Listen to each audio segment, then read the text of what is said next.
besides the Beltway, nobody cares what was politically feasible, okay?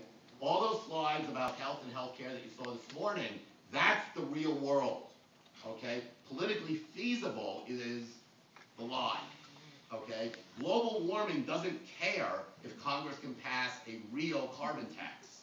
Global warming will keep on going, and the disaster, will keep on coming.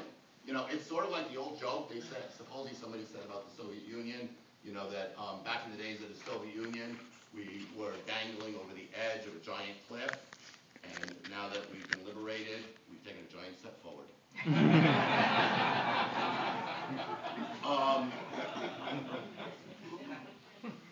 So what else? We support, so we believe in the evidence and the facts, okay? We have the evidence and the facts. They just have political power and money and access. The legislation is held hostage by corporate money.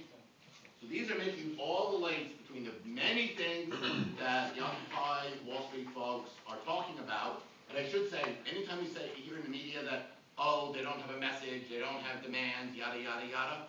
Well, yeah, they do. They have, you could even summarize them pretty quickly. It's corporate rule, corporate greed, it's the corrupted political system, most of the mainstream corporate media, except oddly enough, finally, the New York Times a little bit, just refuses to report it honestly. And I'm not just talking about Fox, I'm talking about CNN, I'm talking about the Washington Post, etc., etc. It's the same problem we've been having for 25 years. The same corporate media will ignore the message because the people who pay them require it to be ignored. So, the economy, the health economy and the overall economy has more than sufficient resources to take care of everyone, both health and in all other spheres of life, and don't because of the siphoning off of resources of profit-driven corporations and the rich and powerful who run them. We took an oath to do no harm. Our corrupt political economic system harms us all, and because we are hopeful we can change society. The most important thing that's come of all this, frankly, is we've changed the agenda, we've changed the message, okay? Nancy Pelosi, the great San Francisco liberal, stood in the chamber floor and said we have to talk about government austerity, okay? We have to talk about budget cuts because the most important thing in the world is the deficit and the debt, okay? I know we are not a political organization and I can't talk politics, but let me tell you right now, every single congressperson who states that the #1 problem is the deficit ought to be primary, period. I don't care how liberal they claim to be. The #1 priority is jobs, short term, wages, income, and inequality, okay, in terms of sort of an economic populist message. And the way to get there, ultimately, frankly, is to have to break the power of the corporations and the greedy 0.1%. And any politician who is not on board with that message, who is still talking deficits, when they won't touch taxes,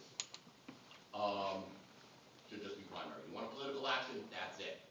Basically, that's what the Tea Party did on the right, was they primaried those folks they considered soft, and they put the fear of God, literally, into the Republican Party, or I suppose they didn't need to add to it. And, a lot of the OWS are folks who've been apolitical or lefty and not into the system to begin with, but a lot of them, quite frankly, are the folks who mobilized in 2008 behind the messenger but not the message. So they were the, folks who were disappointed in Obama because they believed in Obama rather than in sort of some of the underlying message that we thought that people were projecting onto Obama.